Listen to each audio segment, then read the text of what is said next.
প্রিয়াঙ্কার ডায়েরিতে যখন সাবস্ক্রাইব করবেন তখন বেল আইকনটা প্রেস করে দেবেন, তাহলে আমি যখনই আসবো তখন আপনিও মোবাইলে চলে আসতে পারবেন। নমস্কার বন্ধুরা, আপনাদের সবাইকে স্বাগত প্রিয়াঙ্কাস ডায়েরিতে।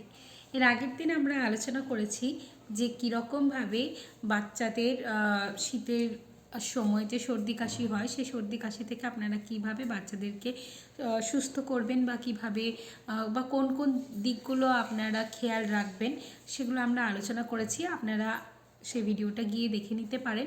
আর আপনারা জানেন এই চ্যানেলে আমরা নতুন মায়েদের যারা মা হতে চলেছে এবং অন্যান্য সকল পরিবারের সমস্ত সদস্যদের জন্যই কিছু ইনফরমেশন শেয়ার করে থাকি, যেগুলো সবাইকে একটু দৈনন্দিন জীবনে সাহায্য করে থাকে। তাহলে সুতরাং আজকে চলুন, আগের দিন তো আমি কিছু টিপস বলে দিয়েছিলাম যেগুলো আপনারা খেয়াল রাখতে পারেন বা যেগুলো আপনারা করতে পারেন। আর আজকে আমি কিছু পদ্ধতি দেখিয়ে দেব, যে পদ্ধতিগুলো কিন্তু আপনারা আপনাদের বাচ্চার ক্ষেত্রে অ্যাপ্লাই করতে পারেন। তার প্রথমেই আমি বলে দিই একটা কথা, সেটা হচ্ছে শীতের শুরু থেকে যদি আপনারা বাচ্চাদেরকে মধু তুলসী পাতা খাওয়াতে পারেন, সেটা কিন্তু প্রচণ্ড সর্দি কাশি হওয়ার থেকে কিন্তু বাঁচায়। যারা 1 বছরের বেশি যায় সব বাচ্চার বয়স, তাদের ক্ষেত্রে আপনারা মধু দিতে পারেন। আর যে সমস্ত বাচ্চার বয়স এখনও 1 বছর হয়নি, তাদের ক্ষেত্রে আপনারা তুলসী পাতা দিতে পারেন। এবং আপনারা বাসক পাতাটাও কিন্তু জলে ভালো করে ফুটিয়ে সেই বাসক পাতাটাও খাওয়াতে পারেন, যখন কিন্তু সর্দির পরিমাণটা অনেকটা বেশি হয়ে গেছে। ঠিক আছে? আচ্ছা, নেক্সট আপনারা যেটা করতে পারেন, আমি এই পদ্ধতিগুলো আপনাদেরকে দেখিয়ে দেবো, সেটা হচ্ছে পান পাতা।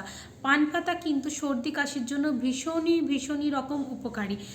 আমাদের আগেকারও যে ট্র্যাডিশনাল পদ্ধতি রয়েছে, সেই পদ্ধতিতেও কিন্তু পান পাতাকে বা বেটেল লিফকে কিন্তু খুব বেশি প্রায়োরিটি দেওয়া হতো, খুবই বেশি গুরুত্ব দেওয়া হতো। তো পান পাতা আমরা সর্দি কাশির জন্য কীরকমভাবে ব্যবহার করব, চলুন সেটা আপনাদেরকে আমি পরবর্তী যে আমাদের ভিডিওর ক্লিপগুলো রয়েছে সেগুলোতে দেখিয়ে দেব। ঠিক আছে? সুতরাং সঙ্গে থাকুন, পাশে থাকুন এবং চ্যানেলটিকে অবশ্যই সাবস্ক্রাইব করে দেবেন এবং একটা লাইক কিন্তু করেই যাবেন, এবং কমেন্টটা কিন্তু খুব দরকার আমার মোটিভেশনের জন্য। সুতরাং পাশে থাকুন। চলুন পরবর্তী পদ্ধতিগুলো আপনাদেরকে দেখিয়ে দিই। আমি এখানে গ্যাস ওভেনে একটা পাত্র চাপিয়ে দিয়েছি এবং 1 কাপ জল নিয়ে নিয়েছি। এবার আমি এখানে একটু পান পাতা ছিঁড়ে দেব। পান পাতা কিন্তু আমাদের দেশে বহুদিন ধরে খাবার প্রচলন রয়েছে। পান পাতা কিন্তু শরীরের পক্ষে খুব ভালো। এখানে আমি দিয়ে দিলাম একটুখানি আদা আর একটুখানি এরপরে দিয়ে দেব জোয়ান। আচ্ছা, যেটা বলছিলাম, পান পাতা কিন্তু সর্দি কাশির জন্য কিন্তু দারুণ কাজ করে। আপনারা কিন্তু ঘরে ব্যবহার করেই দেখতে পারেন। এরপর এখানে আমি একটুখানি জলের মধ্যে এই আদা, জোয়ান এবং পান পাতাটা খুব ভালো করে ফুটিয়ে নেব। দেখুন এখানে আমার জোয়ান, আদা আর পান পাতাটা ফুটে এসছে, পান পাতার রসও বেরিয়ে গেছে। এবারে আমি জলটা ছেঁকে নেব এবং এই জলটা আমি খেতে পারি বা বাচ্চাদের খাওয়াতে পারি, বাচ্চাদের ড্রপারে করেও খাওয়ানো যেতে পারে। এরপর ভীষণ ট্র্যাডিশনাল পদ্ধতি হচ্ছে, সেটা হচ্ছে সর্ষের তেল, রসুন এবং তার মধ্যে মাঝে মাঝে জোয়ানও দিতে পারেন। এই তেলটা কিন্তু বাচ্চাদের যদি আপনারা বুকে, পিঠে, পায়ের তলায় মালিশ করতে পারেন, তাহলে কিন্তু সর্দি কাশিতে খুব উপকার পাওয়া যায়। প্রতিদিন রাত্রেবেলায় যদি এই তেলটা মালিশ করে শোয়াতে পারেন, তাহলে কিন্তু বাচ্চারা খুব রিলিফ পায়। এবং বুকের কাছে যদি ভালো করে দিতে পারেন, তাহলেও কিন্তু বাচ্চারা খুব রিলিফ পায়। আরেকটা কথা বলি, অনেক সময় না প্রদীপ নেবেন, প্রদীপটা জ্বালাবেন এবং প্রদীপের তেলটা হাতে নিয়ে, একটু গরম তেলটা নিয়ে যদি গলায় সেঁক দিতে পারেন শিখাটা দিয়ে, তাহলেও কিন্তু কাশি অনেকটা কমে। এখানে দেখুন আমি একটা থালা নিয়ে নিয়েছি। থালাটার ওপরে আমি কতগুলো পান পাতা সাজিয়ে দিলাম। এই পান পাতাগুলোকে আমি হালকা একটা গরম হতে দেব, একটু কয়েক সেকেন্ডের জন্য, 10 সেকেন্ড মতন আমি এই পাতাগুলোকে একটুখানি আলতোভাবে গরম করে নেব। দেখুন এখানে আমি করে নিচ্ছি গরম।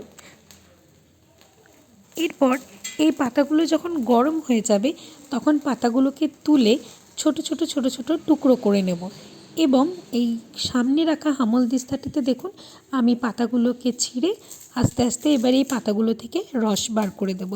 রস এই পান পাতা এগুলো কিন্তু বাচ্চাদের কিন্তু ড্রপারে করে আপনি খাওয়াতে পারেন যাদের বয়স 6 মাসের বেশি, এবং বাচ্চারা যারা বড় বাচ্চা তাদেরকে তো খাওয়াতেই পারেন।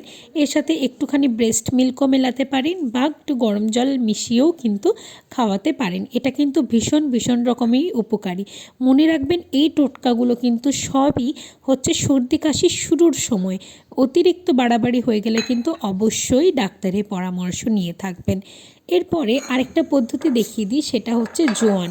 জোয়ানটাকে আমি ভালো করে রোস্ট করে নেব বা গরম করে নেব এই প্যানের মধ্যে, এবং এই গরম যখন জোয়ানটা হয়ে যাবে তখন এটাকে আমি একটা সাদা কাপড়ের মধ্যে মুড়ে নেব। জানেন তো জোয়ান কিন্তু ন্যাচারাল ইনহেলার হিসেবে কাজ করে।